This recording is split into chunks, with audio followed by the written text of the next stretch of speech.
akka sirriata kana raawwachiisaniif paastertaan keenya uummataa namni baay'ee jaallannuuf kabajnu Itoophiyaa muሉ wangeelitti መንፈሳዊ ዘርፍ ኃላፊ ta'anii gara waggaa 9 pirezidaantii Jimmaa qaxanaa ta'anii tajaajilaa turanii amma immoo Itoophiyaa muሉ wangeelii irratti መንፈሳዊ ዘርፍ ኃላፊ ta'anii hojjetaa nama jiranii nama Waaqayyoo kenne isaantu sirriata kana raawwachiisaa isaan gara kana dhufanii sirriata kana raawwachiisu gooftaatti kan jaallatamtanii fi kan kabajamtanii amantoonni miseensonni tajaajiltoonni tiksoonni waldaa Sansusi kan taatanii akkuma kanas immoo pirezidaantii naannoo kanaa kan ta'an Paaster Salamoon tiksee dursaa waldaa kanaa kan ta'an Paaster Niftaalem keessumoonni fagoodhaaf dhiyoodhaa sagantaa kanarratti argamtan hundinuyyuu baga gammaddan.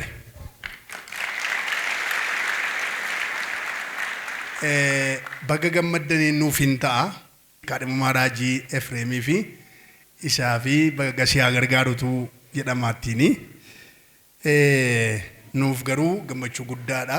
Waaqayyoo macaafa qulqulluu keessatti kakuu haaraattis kakuu moofaa keessattis saba tokko yeroo daawwatu yeroo jaallatu kan inni godhuuf keessaa tokko hojjetoota gidduu jaraatii kaasa. Keessumattuu immoo raajota kaasa. Wangeela Luqaas boqonnaa 7 seenaa sana yaadattu walani an hunda isaan dubbisu yeroo keenyatti fayyadamuu irraa kan ka'e ሁሉንም ፍርሃት ያዛቸውና ታላቅ ነብይ በእኛ መካከል ተነስቷል ደግሞም እግዚአብሔር ሕዝቡን ጎበኘ እያሉ እግዚአብሔርን አመሰገኑ ይላል ለኮፍሳ ኩደጃ ደቡቆና ቶርባ ለኮፍስ ኩደጃ አላ ሙጫኒ አለይሳ ሰናዱ አከዩ ታቴ ተይረዶ ከነቲ ከንሳን ድንቅፈተኒ ዋቀዮ ብየ ከነ ኢላሌራ ሰበ ከነ ኢላሌራ Sekanaanis immoo raajiin guddaanii nu gidduudhaa ka'eeraa jedhaniituyyuu dinqifatanii haasa'anii akka waliigalaatti gara Sansusitti dhufuu kootiin duratti akka waldaa guutuu wangeelaatti waldaan guutuu wangeelaa namootiin seenaa sana hin beekne bara 1958 keessa kan hundooftedha. Kan hundoofte mootiin barattoota Hafuura Qulqulluun jararraa bu'een high schoolidhaaf university keessa namoota yeroo sana barataa turan irraa abidda Hafuura Qulqulluu jararra bu'een iyyuu alatti Hafuura Qulqulluu silsilaa paaster waa'ee sanaa nutti dubbachaa turanii yeroo hundoofte sanatti namni yeroo guutuu kenne tokko gidduu hin jiru yeroo boca gurmaa'utti yeroo isheen dhuftu hin turre deemsa keessa yeroo jalqabaatiif wangeelaawii tokko muddatte isa booddee yeroo ammaa kana waggaa 60 kana gidduutti yeroo ammaa kana agalgaa'otaa 8,000tti siqan torbeetti lakkoofsaan jijjiirama kanaafiniyyuu jala mureessinitti dubbachuu dadhabee 8,000 ol kan ta'anii agalgaa'onni yeroo isaanii guutuu laatan tiksummaadhaan raajummaadhaan ergamaa ta'anii lallabaa wangeelaa akkuma kanas immoo barsiisota wangeelaa ta'anii kan muudaman agalgaa'ota sanatu jira. Egaa waldaa kana keessa Waaqayyo waldaa kana sonaan guddisuudhaan jechuudha yeroo ammaa kanatti naannoo 42 kililiisa jennu jechuudha ka Paaster Salamoon isa naannoo kanaatti pirezidaantii kan ta'ani iddoo biraatti illee 41 isaanii wajjin 42 pirezidaantota kan ta'ani naannoo 42tu jira. Atbiyaadhaan yoo lakkoofne immoo atbiyaa kuma 468 yeroo ammaa waggaa waggaatti dabalama lakkoofsi kuni Waaqayyo baay'isee waldaa kana biyya keessattis biyya alaattis kaabattis kibbattis baadiyyaattis magaalaattis waldaan guutuu wangeela waldaan keessanii babal'achaa jirti. Kanni isa kana godhee galanni guddaan Waaqayyoof haa ta'u.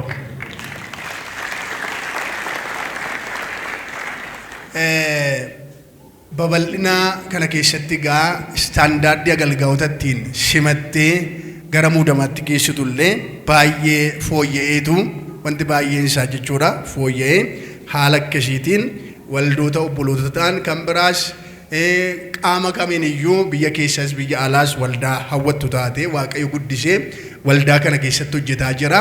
Kaataadhuma argiteetti tajaajilaa hin muddu waldaan guutuu wangeelaa baay'ee cuunfitee laaltee fayya buleessa kan ta'e jireenya kan qabu, ija kan qabu, ayyaanas immoo kan qabu nama akkasiidhayyuu muuddii wanta ta'eefi akkaataa kanatti cuunfama sana keessa darbanii gara muudamaatti dhufuun waan guddaadha. Haala akkasiitiin iyyuu tajaajiltoota muudaa hin jirti.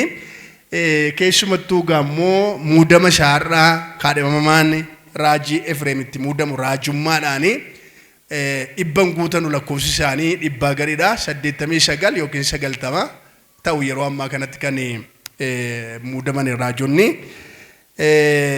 baay'ee mi'aadha jechuudha.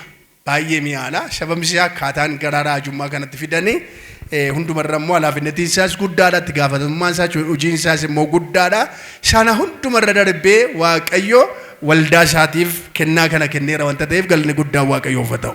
Egaa yeroo ammaa kanatti waldaa kana keessatti, waldaa Xibiyaa keessatti raajii isa ta'u, ergamaa isa ta'u, tiksee isa ta'u, wangeelaawii isa ta'u, barsiisa wangeelaa isa ta'u waldaa Xibiyaa tokko keessatti kan muudamu tajaajilaanii kan inni tajaajilu garuu waldoota guutuu wangeelaa hundumaaf muudama.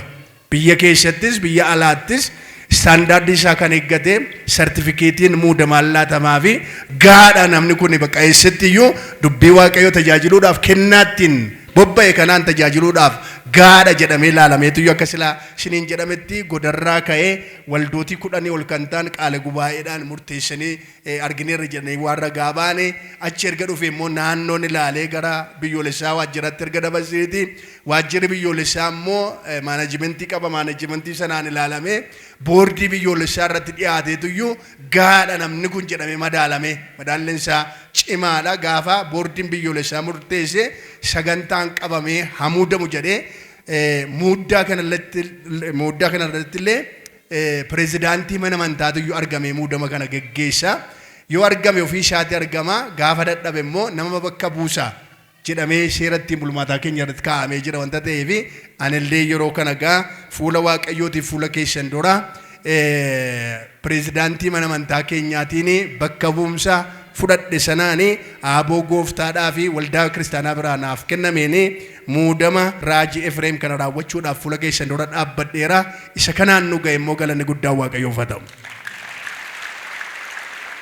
Kanumaan jedheetan iyyuu kaadhimamaa Raajii Pastor Salamoon dura isaanii naan affeera. Pastor Salomoonis Pastor Niftaalemis asin dhuftu kottaati.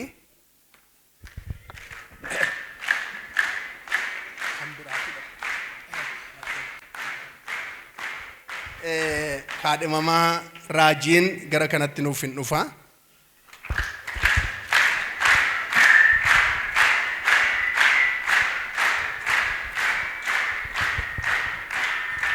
Isiniif fuula Waaqayyo duratti akkaataa sirna muudamaa waldaa guutuu wangeelaatiin raawwatamutti kaadhimamaa Raajii Efireemiin fuula Waaqayyootiif fuula keessan duratti gaaffii gaafadhaa.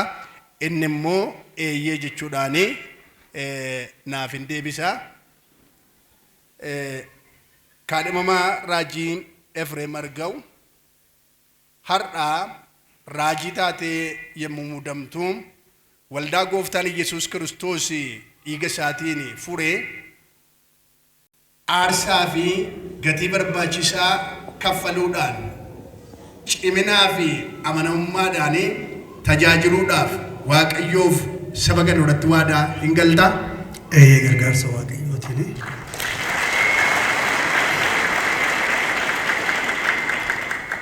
Waldaan kun amanamummaa wangeela goofticha harkaa fudhattee ciminaan bakkaan akka geessuu fi tajaajila raajii kakuu haaraa tokkorraa eegamu gumaachuudhaan waldaa kana tajaajiluudhaaf waadaa hin galtaa? Gargaarsa Waaqayyoo. Akka raajii kakuu haaraa tokkotti iddoo wangeellitti hin lallabamnee fi gara saba wangeelli bira hin geenye adursitee adeemuudhaan wangeela iddoo sanatti lallabuudhaan waldaan iddoo sanatti akka hundaa'u aarsaa barbaachisaa ta'e kaffaltee tajaajiluudhaaf waadaa hin galtaa? Gargaarsa Waaqayyoo waadaa hin galaa.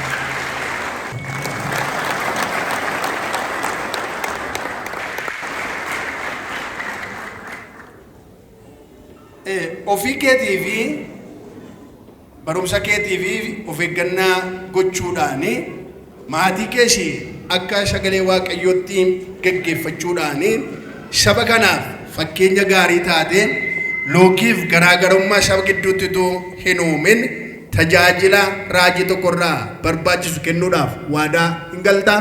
Eeyyee gargaarsa waaqayyoon waadaa ni gala. Waan gurguddaadha. Kaadhimamaa raajii Efireemii isa gaafadheera. Miseensonni immoo illee fuula waaqayyoo duratti waadaa galeera. Isinis immoo muuddaa jechuun silumayyuu isa waaqayyoon kenne sana fudhatanii mirkaneeffachuudha wanta ta'eef miseensonni waldaa keessummoonni hundinuu kabajaan isin gaafadha. Waadaa galuu keessanii hundura miseensonni waldaa kanaa keessummoonni iddoo kanatti argamtan hundinuu kaadhimamaa raajii Efireem Argawuu waaqayyo raajii godhee waldaa kanaaf akka kenne amantiidhaan hin fudhattu? Eeyyee warri itti nimi harka baasaatii. Eeshi gooftaan isin eebbisu. Achuma sana harka keessan sana ol kaaftanii naa turtu. Obboleessi keenya kana gooftaa Yesuus Kiristoos waldaa keenyaaf raajii godhee akka kenne amantiidhaan erga fudhattanii waldaa keenya keessatti raajii ta'ee yemmuu muudamutti tajaajila goofticharraa fudhate raawwachuu akka danda'uu fi cina isaa dhaabbachuudhaan ga'ee isinirraa eegamu ba'uudhaaf waadaa hin galtu? Ofii harka rukutaa. Esh akka sagalee waaqayyootti waaqayyoorraa erga fudhatee ifannaa fi gorsa yemmuu isiniif kennutti kabajaa fi gad of deebisuudhaan harkaa fudhachuudhaaf waadaa hin galtu? Obboleessi keenya waldaa kana keessatti raajii ta'e yemmuu muudamu amaanaa gooftaa harkaa fudhatee raawwachuu akka danda'utti kadhannaadhaan isa gargaaruudhaaf yeroo rakkinaaf qorumsaa keessatti isaaf maatii isaa wajjin dhaabbachuudhaaf waadaa hin galtu? Irra deebi'aa rukutaa isa kana. Barbaachisaadha wanta ta'eef jechuudha. Gooftaan isin eebbisu. Amma kadhannaa hin goonaa maatiin obboleessa keenyaa gara kanatti hin dhufu. Kabajaa jira wanta ta'eef nus hin kabajnaa wajjiniin jilbeenfadhaati.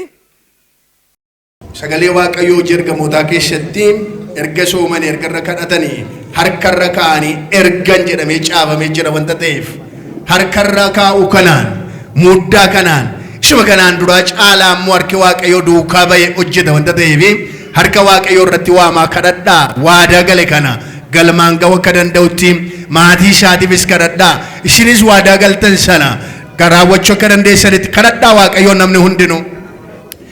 Maqaa gooftaa Yesuus Kiristoosiin yaa waaqayyoo yeroo kana guddifnee si galateeffannaa waaqa irratti lafa irratti maqaan kee ol ulfaatu. Hoolota kee tiksee malee kan hin hambifne yaa waaqayyoo waldaa iddoo kana keessa jedhamtee hin yaadamne akka xibiyaattis akka biyyoolessaattis harka keetu guddisee yaa waaqa iddoo kanaan ga'e galata siif gashina maqaan kee ol ulfaatu. Waldaa kana immoo gara guutummaa Kiristoositti akka guddattuuf dogongora adda addaa irraa akka eegamtuuf ergamatti kenname yaa waaqa gooftaa galmaan ga'uu akka dandeessuuf immoo hojjetoota hidhachiisan misirroo kan qopheessan yaa waaqa gooftaa ergamoota raajota yaa waaqa gooftaa lallabdoota wangeelaa tiksoota barsiisota wangeelaa waldaa kanatti waldaa biroottis waan nuu kenniteef galanni guddaan siif haa ta'u. Yeroo ammaa kana immoo yaa waaqayyo gooftaa obboleessa keenya ayyaana silaattee fi yaa waaqayyo ijas kennitee fi umurii silaattee fi kallattii hundumaan yaa waaqayyo gooftaa ebbiftee raajii gootee Efireemiif mana isaa yaa waaqayyo gooftaa kennaa gootee waan nuu kenniteef si galateeffanna maqaan kee ulfaatu. Waldaan kee gaa ilaaltee amiin jettee kennaa kana sirkaa fudhatteetti waadaadhaan mirkaneessineerra amma sin kadhadha harki kee maqaa gooftaa Yesuus Kiristoosiin inni gaaficha waldaan Anxookiyaa yeroo kadhatte Phaawulosiin faa duukaa ba'ee yaa waaqa gooftaa biyyoota wangeelan keenya inni geessisaa ture maraatota inni qalbii deebisaa ture gufuu wangeelaa inni buqqisaa ture akkaataa adda ta'een harki kee irra duukaa ba'uu jalqabu itti fufee harki kee duukaa haa ba'u yaa waaqayyo. itti fufee harki kee duukaa ta'u gooftaa.